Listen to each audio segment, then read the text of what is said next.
So good morning. It's great to have the Prime Minister of Canada here this morning with us. My name's Lloyd Longfield. I'm the Member of Parliament for Guelph. I'm here with our Housing Roundtable. We've got people that have been working on this project for many years now, and now we're getting to the point where we don't have the heat on yet, but we're almost ready to open up the building. So this is part of our national strategy to try and have housing from all perspectives, including supportive housing, and all the way through the housing continuum, all the way to seniors housing. And so we also have our Minister of Housing here, Ahmed Hussein, to join us on this morning's announcement, and Mayor Guthrie, who's been an amazing partner for us to bring projects forward, to help with the approval process at City Hall, and to make sure our city is engaged and welcoming for all the projects that we're working on. So I'll turn the mic over to Prime Minister Justin Trudeau.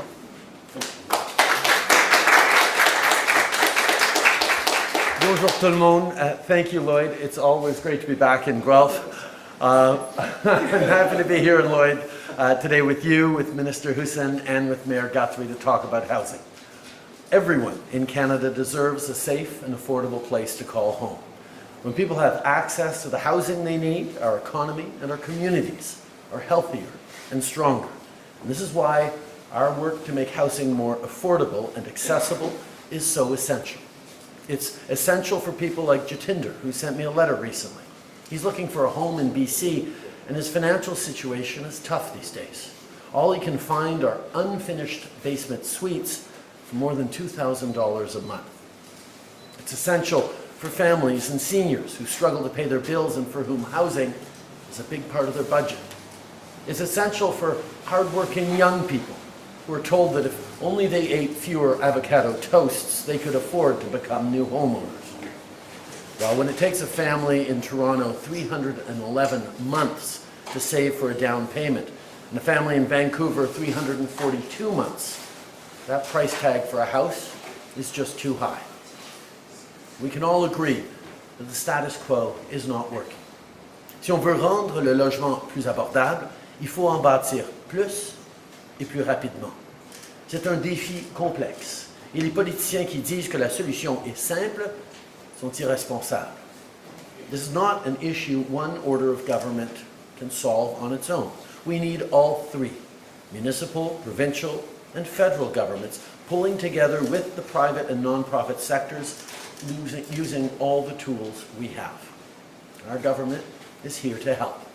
We have a plan to double home building over the next decade for people at all income levels. And part of this plan is our $4 billion Housing Accelerator Fund.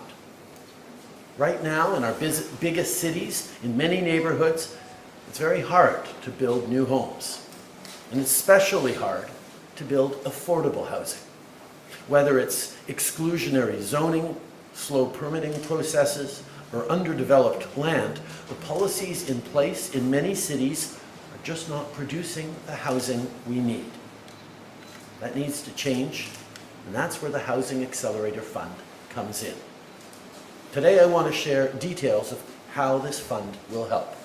The Housing Accelerator Fund will accelerate change and eliminate barriers to new housing supply.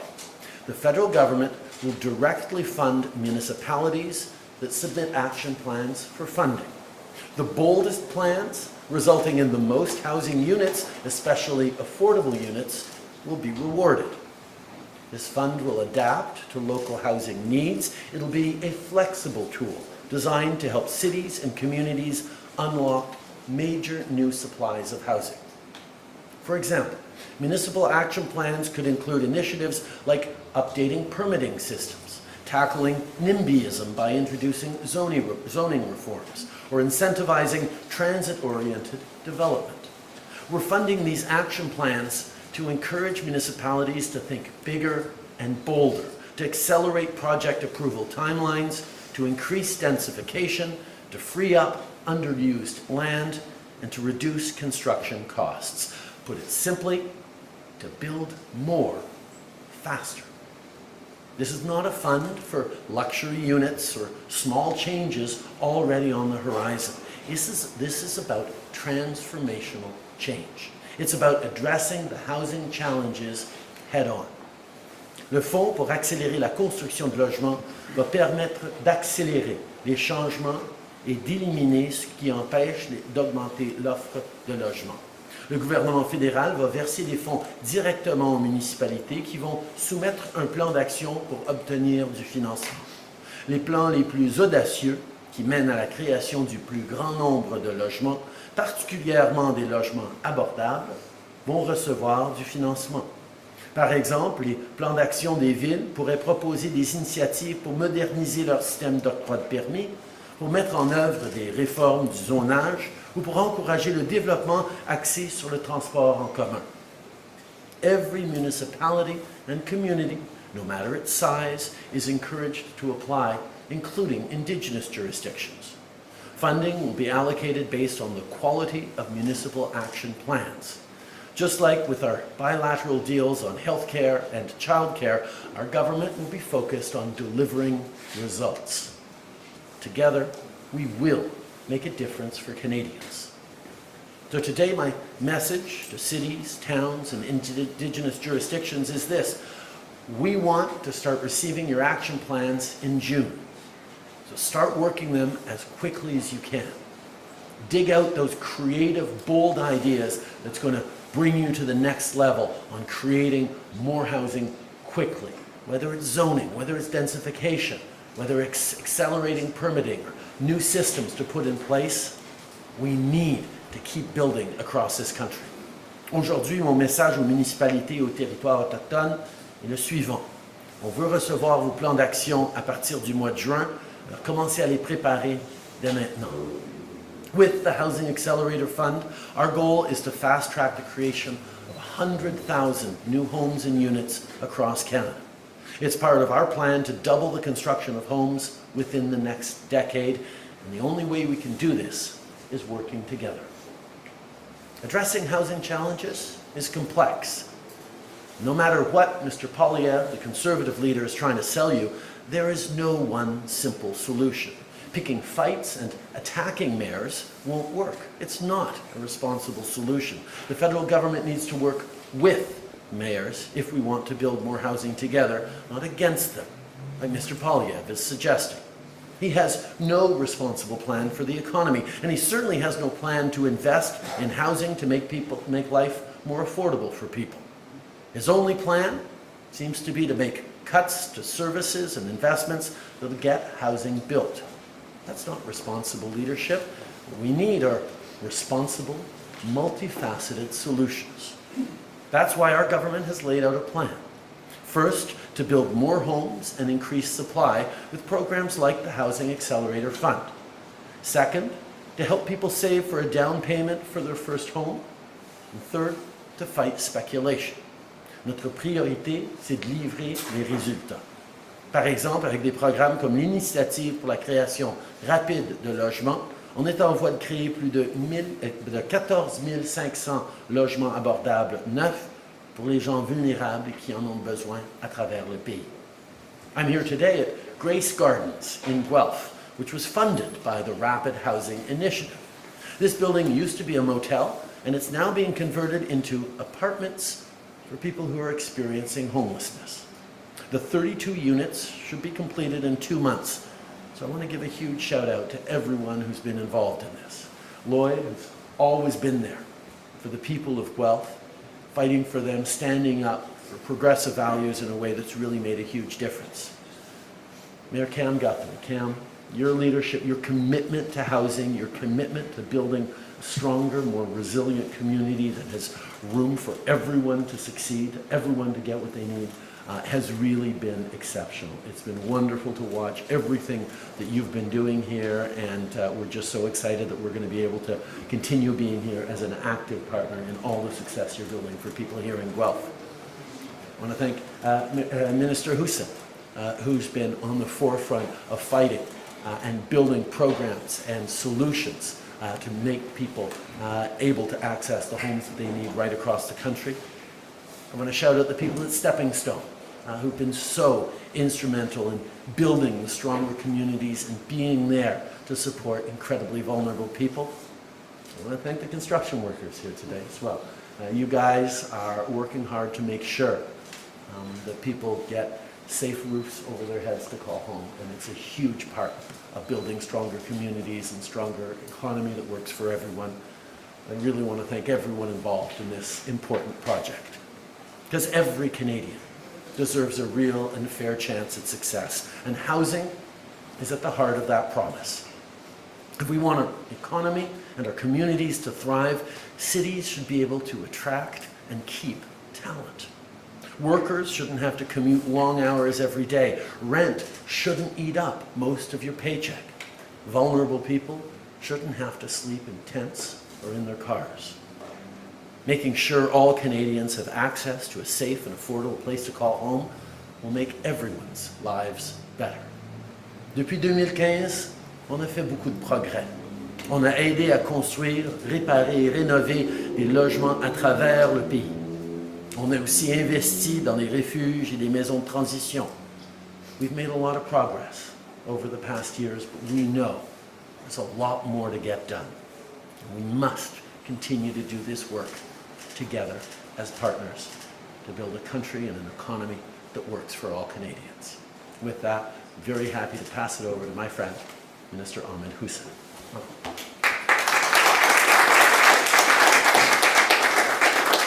Good morning, everyone. Bonjour à tous. Thank you so much, Prime Minister, for your words and for making this really important announcement.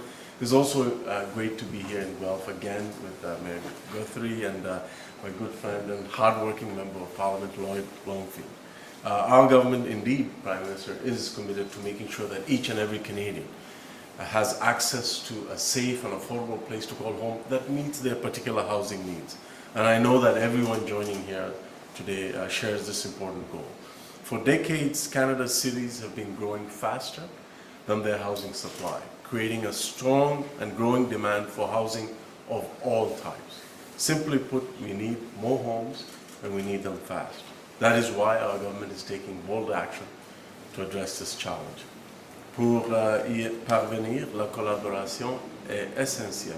Les provinces, les territoires, les villes, les villages, les communautés autochtones et les secteurs sans but, lucratifs et privés, doivent tous travailler pour construire les logements dont les Canadiens ont besoin. That is why this $4 billion Housing Accelerator Fund is a game changer, because it provides funding to local governments to speed up the development of housing, the approval of housing, and the delivery of housing. Getting more homes built for Canadians and getting those homes built faster. Every level of government we know has a role to play in housing, and our government is responding with the Housing Accelerator Fund. It's about working together to remove the systemic barriers that prevent the faster approval and delivery of housing. When I've spoken to mayors and local leaders across the country, they've told me that they're facing real barriers to housing development. Barriers that they don't always have the resources to overcome due to fiscal capacity issues. We recognize that although many of these barriers are local, they cannot be overcome by local governments alone. And therefore we're coming to the table to help us partners, and we're calling upon all local governments across the country to start developing ambitious action plans to submit to this Housing Accelerator Fund. This isn't a short-term solution. The Housing Accelerator Fund is about investing in systemic changes that will result in long-lasting impacts. The actions this fund will support will live beyond the fund itself and will continue to unlock new housing supply, including affordable housing, into the future. The Housing Accelerator Fund is one of many initiatives that our government has introduced as part of our ambitious and longly held plan for a national housing strategy. A plan that has grown from $40 billion to over $80 billion, and it is making a difference right across the country. Nous continuerons à travailler sans relâche avec nos partenaires locaux et nos partenaires en matière de logement, d'un océan à l'autre, pour investir dans des solutions qui changent la vie de ceux qui en ont le plus besoin. The Housing Accelerator Fund is a critical part of this effort, the effort that we are making to make sure that more homes are built faster for Canadians from coast to coast to coast. So I want to thank everyone for their important dedication to this important work. I want to thank the workers for providing Canadians with faster homes that are built with the dedication that you bring to the table. And I know that these homes will provide sanctuary and a place of stability for people to restart their lives and making sure that they thrive. And so when we invest in affordable housing, we're also investing in communities. We are also investing not only in the social and health, better social and health outcomes of Canadians, we're also investing in their hopes and dreams. And that begins with unlocking more supply of all types, and that is exactly what the Housing Accelerator Fund is all about. And with that, I want to bring to the floor Mayor Guelph. Thank you.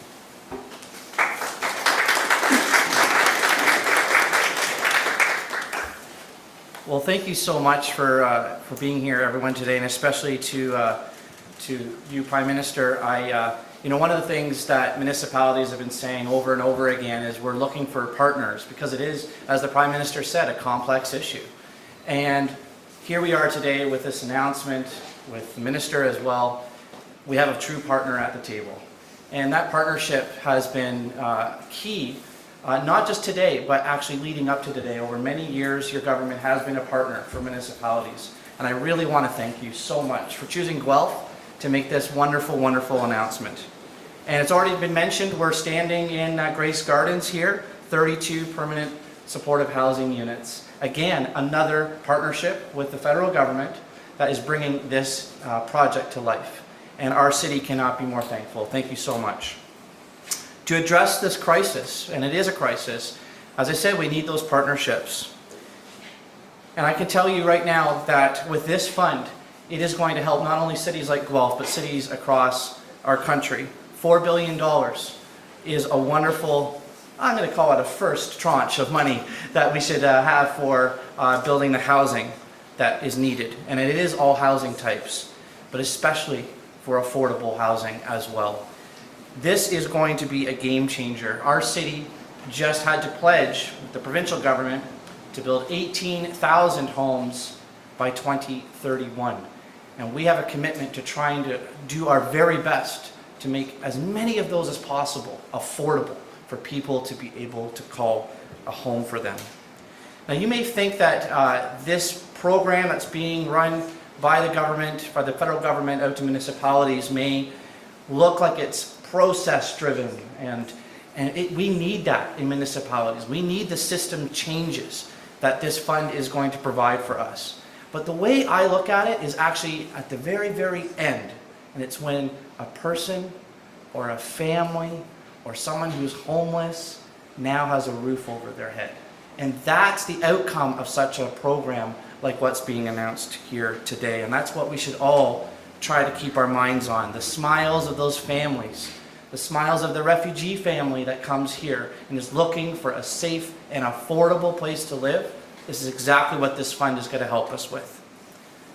This important announcement, as I said, helps us move forward on the pledge, and it recognizes clearly that this is an all-of-government approach. Thank you so much to the Prime Minister, to you, Minister, and to you, Lloyd, for your hard work across not only the country, but here in our city as well. It takes all of us. I'm very optimistic we'll get it done with programs and announcements like this today, because everyone deserves a safe and affordable place to call home. Thank you so much.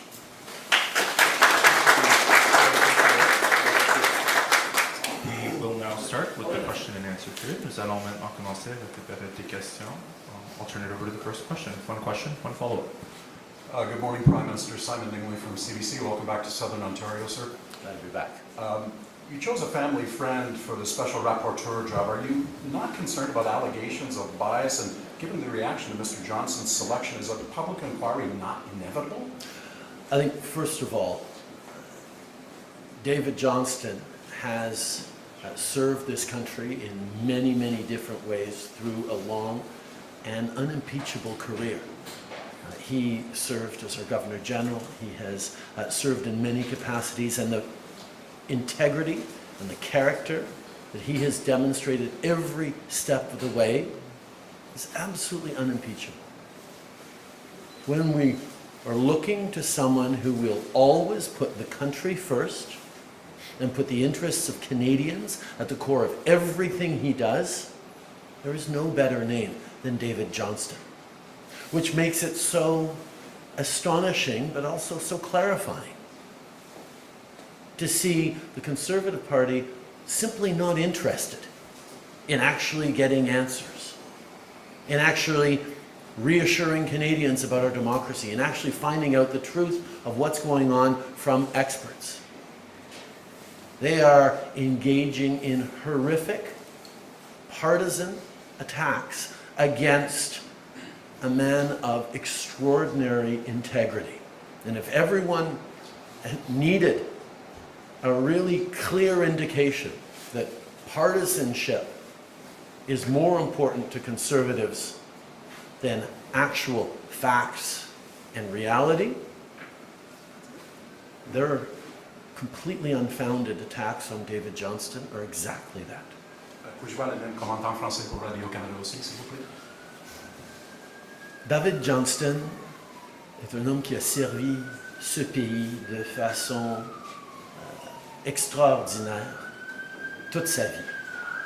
Il était reconnu par les politiciens de tous les différents partis comme étant un homme de qualité et d'intégrité qui va et a toujours mis l'intérêt des Canadiens et le service à notre pays avant tout autre objectif dans sa vie. Et il y a énormément de Canadiens qui reconnaissent ça de façon profonde. L'intégrité de cet homme est sans aucun doute. Que le Parti conservateur démontre aussi clairement qu'ils ne sont pas intéressés dans la défense de nos institutions, ne sont pas intéressés par l'intérêt et les inquiétudes des Canadiens, ne sont pas intéressés par les faits et ce qui s'est vraiment passé, ou par cette recherche experte et indépendante dans comment on peut se protéger comme institution, comme démocratie, mais que le Parti conservateur ne soit seulement intéressé à quelque avantage partisan qu'il puisse trouver dans un contexte aussi important que la défense de l'intégrité de notre démocratie, démontre à quel point ils ne sont pas sérieux dans leur désir de voir nos institutions renforcées et les réponses données de façon impartiale et claire. Et mon deuxième question, second question, Prime Minister. Critics say whoever takes over as the next commissioner of the RCMP is doomed. Will your government consider making structural changes to the force as it looks for a new leader? The RCMP has an extraordinary history in this country. As an institution, it has been as much wrapped up in the history and culture of this country as any other. And the women and men who serve in the RCMP, as women and men who serve in police forces across this country, deserve the very best support, resources, governance, and tools to do their jobs. We are seeing, unfortunately, continued tragedies hitting police forces across the country, the most recent heartbreaking one in Edmonton.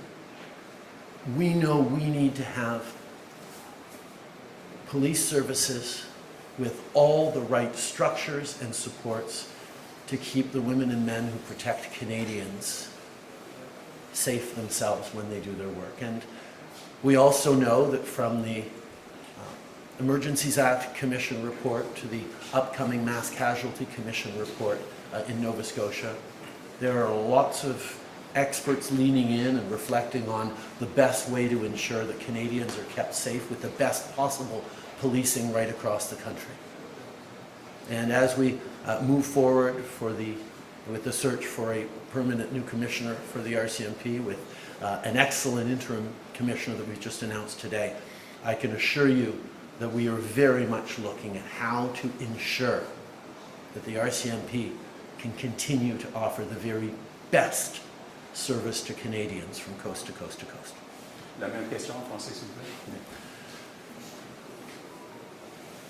L'importance de la GRC comme partie de notre histoire, de notre culture, comme institution qui est importante pour tellement de Canadiens, a été soulignée de bien des façons au cours des dernières années. Mais nous reconnaissons aussi que la responsabilité et la vulnérabilité des femmes et des hommes qui servent dans nos corps policiers, que ce soit la GRC ou d'autres à travers le pays, méritent les meilleures ressources, la meilleure formation, le meilleur encadrement, la meilleure capacité de bien servir les Canadiens.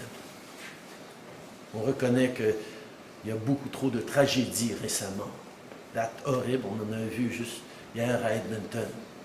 On a perdu 2 policiers.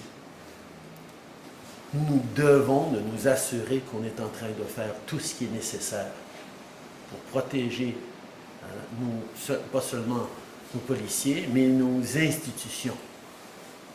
C'est pour ça, avec le nouveau chef intérimaire, avec le travail que nous allons faire vers un commissaire permanent pour la GRC, nous allons écouter les recommandations qui sont sorties de la commission sur les mesures d'urgence, les recommandations qui vont sortir de la commission sur la tragédie en Nouvelle-Écosse, qui va sortir dans les semaines à venir. Et nous allons écouter et réfléchir attentivement sur comment on peut s'assurer que la GRC et nos autres institutions policières soient bien équipées pour protéger les Canadiens d'un bout à l'autre de ce pays de la meilleure façon possible. Thank you. Next question. During the public inquiry into the Emergencies Act, one of the responses you gave was really detailed and walked Canadians through what you were thinking before you made a big decision. So I was wondering if you could take that same approach to this question and tell us why you decided to appoint David Johnston. Did you consider this perceived conflict of interest? Right now, a lot of Canadians have very, very real questions that are really, really fundamental. First of all, is our democracy still working? Are our institutions still acting in the best interests of Canadians, or are they being influenced by everything we know that foreign countries from Russia to China to others are trying to do to destabilize us? Are politicians getting the information they need from our security agencies in order to keep Canadians safe? And are politicians then acting on the best interests of all Canadians, or are they acting in their narrow self-interest? These are really, really important questions because they go to our confidence in our institutions at a time where people seem to be anxious, quite rightly, about so many different things, from the rising cost of living, to the war in Ukraine, to the aftermath and echoes of the pandemic, to the challenges of climate change. There are so many reasons for people to be really worried about a whole bunch of things. And if suddenly they can't even trust their governments to be looking out for them, that's a really serious thing. If I'm standing here making a housing announcement on how we're going to be building homes for Canadians right across the country, and Canadians aren't even sure if this government is really focused on their best interest or is in the pocket of some foreign government, that's something that needs to be dealt with extraordinarily seriously. And the partisan nature of politics means that no matter what I say, people are going to, wonder if they didn't vote for me whether or not they can trust me. And that polarization is getting even more serious in politics these days. That's one of the reasons why, after 2015, when we saw increasing foreign interference in elections around the world, in the US election in 2016, in the French presidential election in 2017,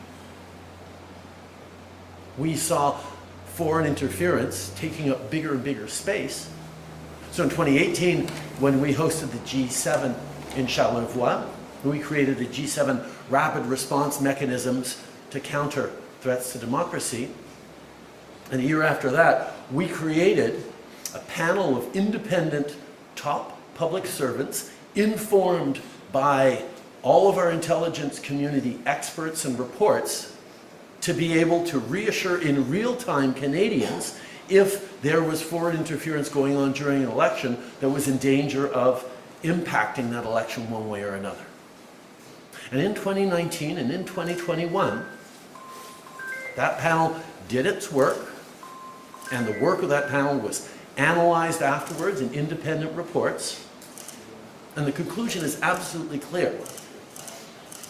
Even though there was and there is ongoing attempts at foreign interference by China into our politics, into our democracy, like into our businesses, into our research institutions, into diaspora communities, attempts by interference by China did not affect the outcome of the 2019 and the 2021 elections. That's something Canadians can be absolutely reassured by.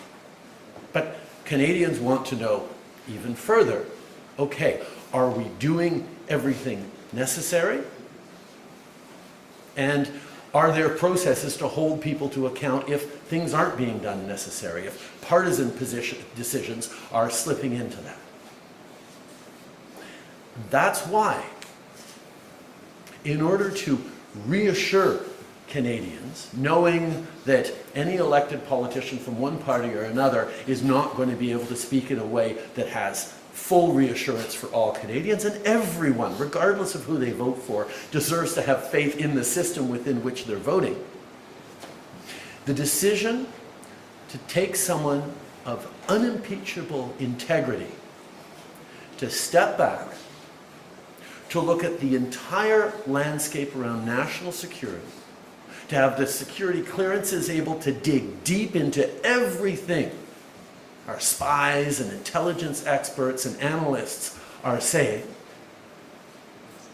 to dig into what the different parties knew, to dig into what the government was told, dig into what experts knew and didn't know, to highlight the work being done by two professional bodies or expert bodies that we created, the National Security and Intelligence Committee of Parliamentarians, that is a bunch of MPs from all parties that have the necessary clearances to look into everything our intelligence communities are doing and have done, and CIRA, which is a similar body that's formed of judges and experts to do similar work and oversight.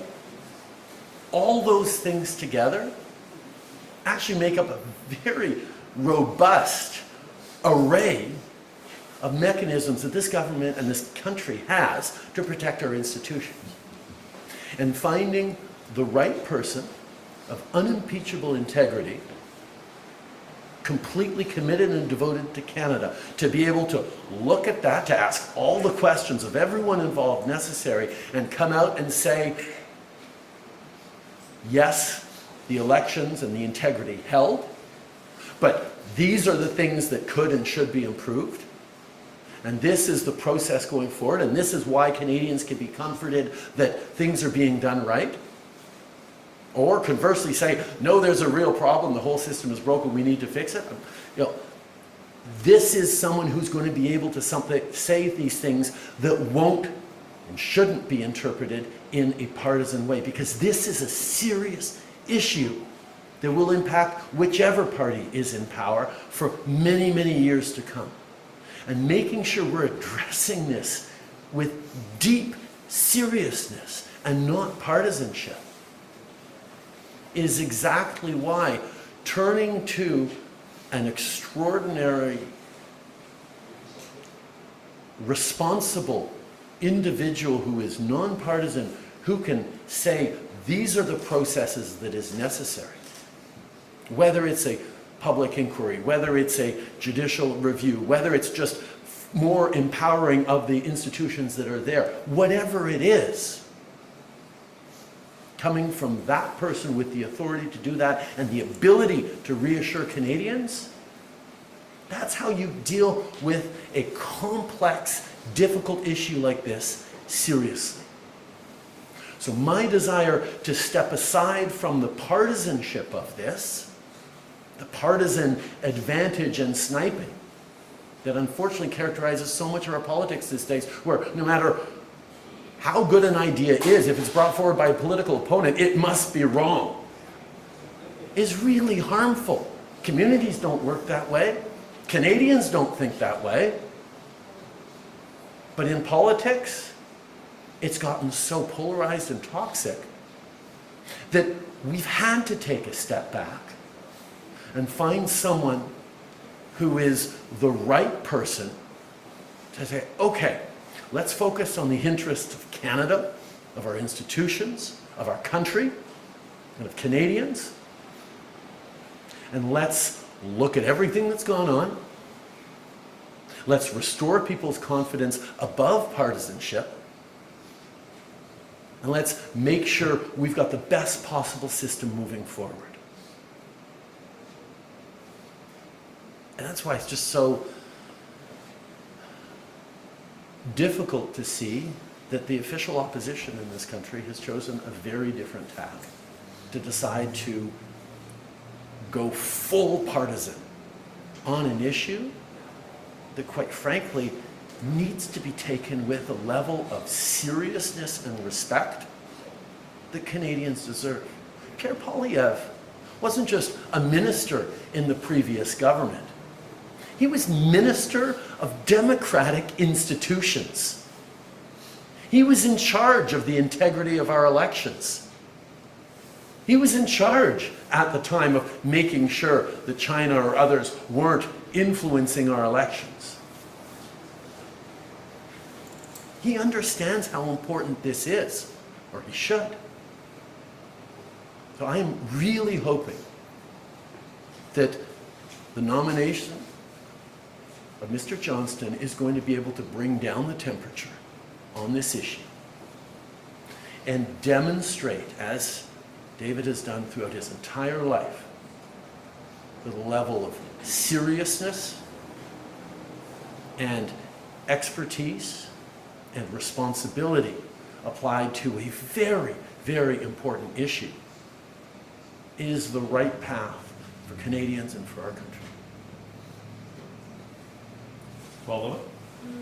This is another question. Former Vancouver Mayor Kennedy Stewart says he would like to see investigations of China's interference in Canada's elections expanded to include provincial and municipal elections. Is this something the Special Rapporteur could be asked to do?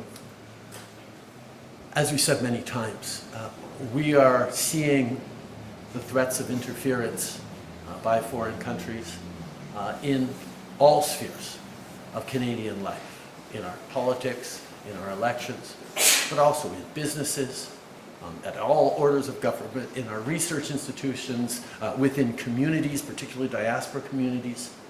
It's something we have to take seriously at every level. But I do want to pause on this issue around the Vancouver mayoral election. And I think I can speak to it in a way that people know that I don't necessarily have any skin in the game in that one, and there's no partisan interest for me in that particular context. I think we have to be very, very careful when little bits and pieces of uncorroborated, unverified information get put out and people instantly react with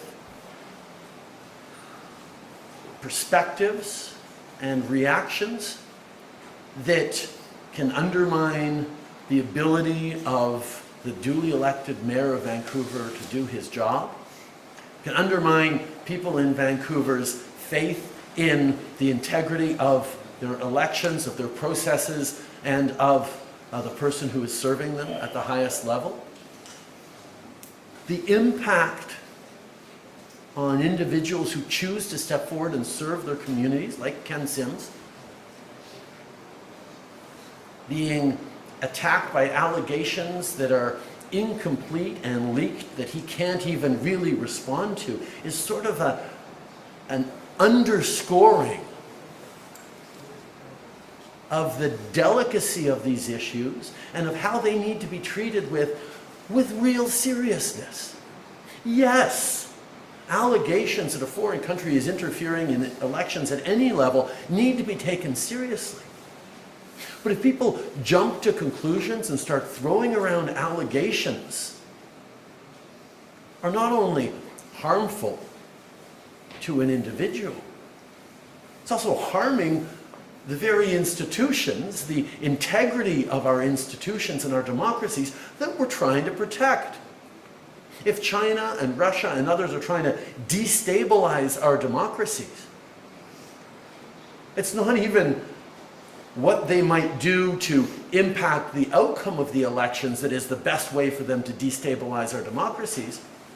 It's in undermining the fundamental confidence we all have in those institutions in the first place that can be most harmful to our country. That's why we have to be careful about respecting national security when we talk about allegations like this that are leaked out. But it's also why they have to be treated so seriously and so responsibly. And regardless of what political side you're on, looking for a short-term political partisan advantage in this is running the risk of doing the work of those who want to sow chaos within democracies for them. We have processes and experts and institutions that do the work in open and accountable ways that can and must deal with this. And I will tell you, as Prime Minister, I regularly get briefed on a huge range of intelligence and security concerns and flags right across the country. And any time I get briefed on any concerns or issue, my question is, well, what can be done about this? What needs to be done about this? Who is taking the right steps on this? And are they going to be brought in? Now, those steps don't always include talking about it on the front page of the newspapers.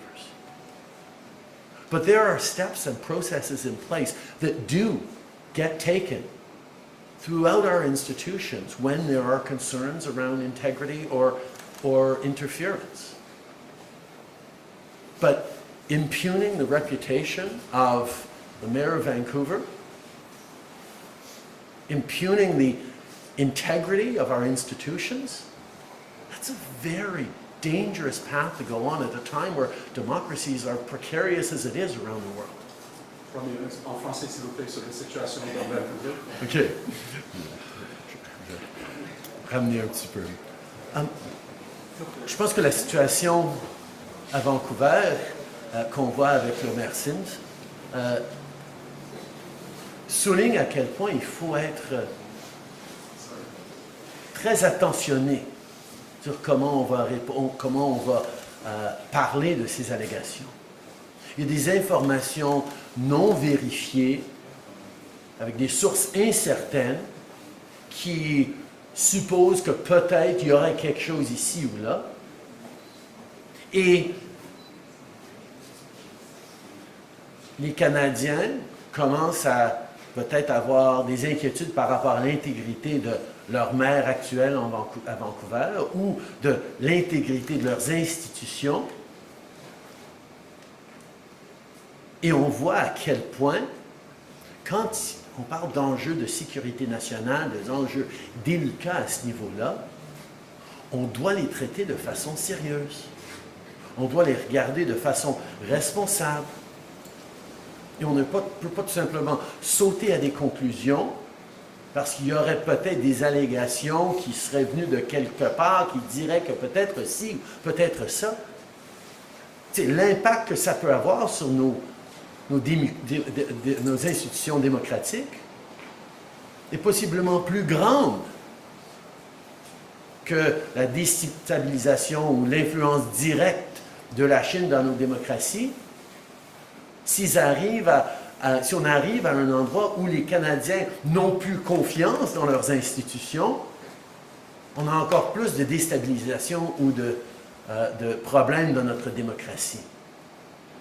C'est pour ça que je suis tellement inquiet de la façon que les partisans politiques sont en train de jouer avec ces informations incomplètes et incertaines. Et je peux vous rassurer aussi qu'en tant que Premier ministre, je reçois régulièrement de l'information, des renseignements confidentiels et experts sur la situation au niveau de la sécurité nationale à travers le pays.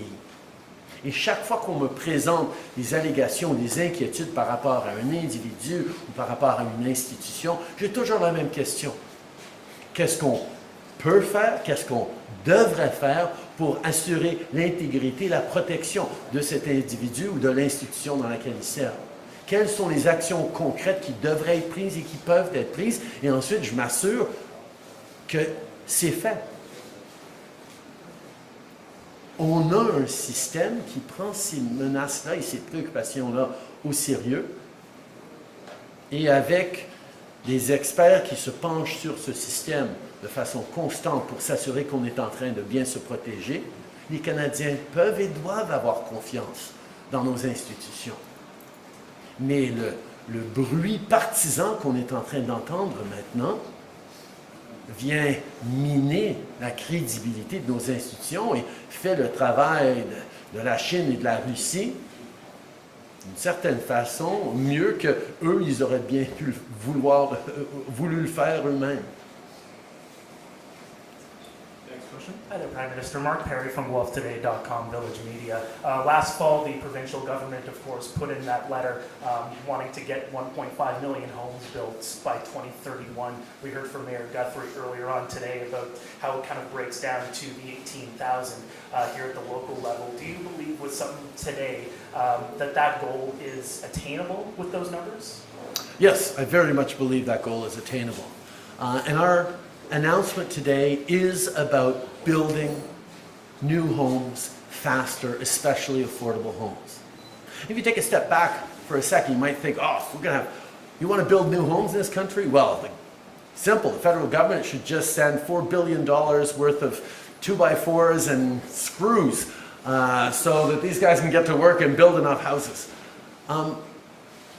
That's not how you build homes in this country.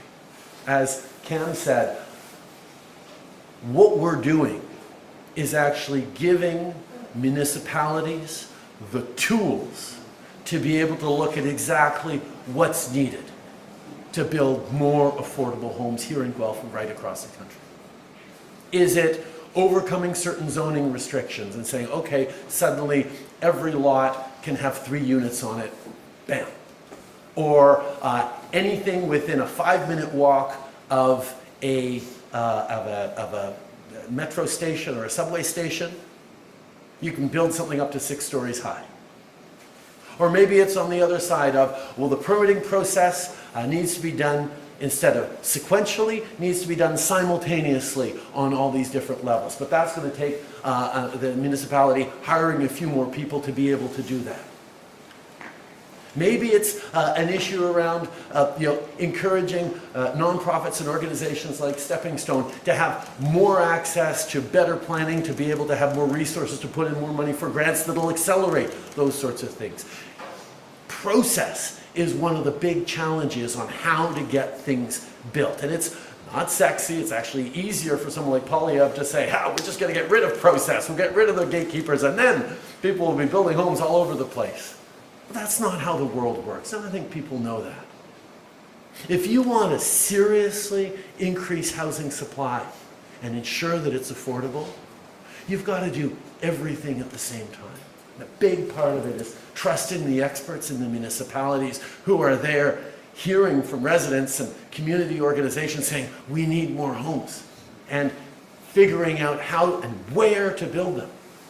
We need to turn to unions and construction industries and say, okay, where are your challenges there? Really, you've got a shortage of workers. We need to get more Red Seal laborers. We need to move forward on this. Okay, let's look at how we're doing on immigration. Let's look how we're doing in union training. Let's look at how we're making sure that you're able to do the jobs you have and support your families and live near enough your job sites to make it efficient. All these things. There is no one silver bullet on fixing housing. Man, oh man, our capacity to work together in real ways and make that change is something that I've seen time and time again from great partners like the municipal leaders here in Guelph. And that's why I know we are going to be able to do what we committed to and double the housing starts in this country over the next 10 years. Follow-up? Just as a follow-up, your Twitter account actually mentions that today's initiative is about helping to create 100,000 new homes all across the country. How do you see this fund, I guess, evolving over the next several years? Do you perhaps see this turning into an annual thing that municipalities have to sign up for from now, perhaps till 2030? Well, this fund is very much around accelerating processes and giving municipalities the tools that will allow them to move faster forward on processes that will outlast even this accelerator fund. Once things are accelerated, well, they will continue to go at that quicker pace. But I'm happy to turn to Ahmed, actually, for speak to the longer-term view on this. Absolutely. Thank you, Prime Minister. The idea is to really incentivize faster processing and faster permitting of housing, but also faster delivery of housing and more density, more livable communities, more climate resilient communities, more affordable housing, and making sure that all of that is put together in a plan that will be helped by the federal government to deliver that. And once you improve those processes, once you increase the capacity of local municipalities to do more and faster, and in a more comprehensive plan, the idea is that that will also lead to cultural changes that will outlast the life of this program. And this is not a one-year program, it's a 5-year program. So again, it shows commitment and long-term planning from our end, but also on the part of the municipal governments. Last question and follow-up. Good morning, Prime Minister. Joe DePine with Global Television or Global News. The House will vote next week on calling your chief of staff to testify at a committee on foreign election interference. Will you make that a vote a matter of confidence? I think the Conservative Party is putting forward today. Everyone can see clearly that they are more interested in political theater than they are in actually getting any sort of real answers. At that committee, we've heard from the top intelligence advisors in the country, the heads of intelligence agencies, my national security and intelligence advisor, the person who gives me advice on intelligence every day or every week. They heard from the top ministers involved, answering serious substantive questions around this issue of foreign interference. We have a National Security Intelligence Committee of parliamentarians that are parliamentarians from every party who have the top secret clearances necessary to dive deeply into all of these issues of who knew what, when, who was told what actions were taken. All those tools are there. But Mr. Poilievre is more interested in ginning up a partisan circus around this issue than he is in actually making sure that Canadians get answers to the questions that they legitimately have about whether or not our institutions are continuing to be strong and whether the people in those institutions are doing the right things to keep Canadians safe. The opposition right now is more interested in partisan games to try and eke out some advantage for themselves than they are in actually ensuring that we have the kind of robust and strong institutions in this country that can continue to make Canada the best and safest democracy in the world. Follow-up is, can you explain your government's reluctance to let Ms. Telford testify?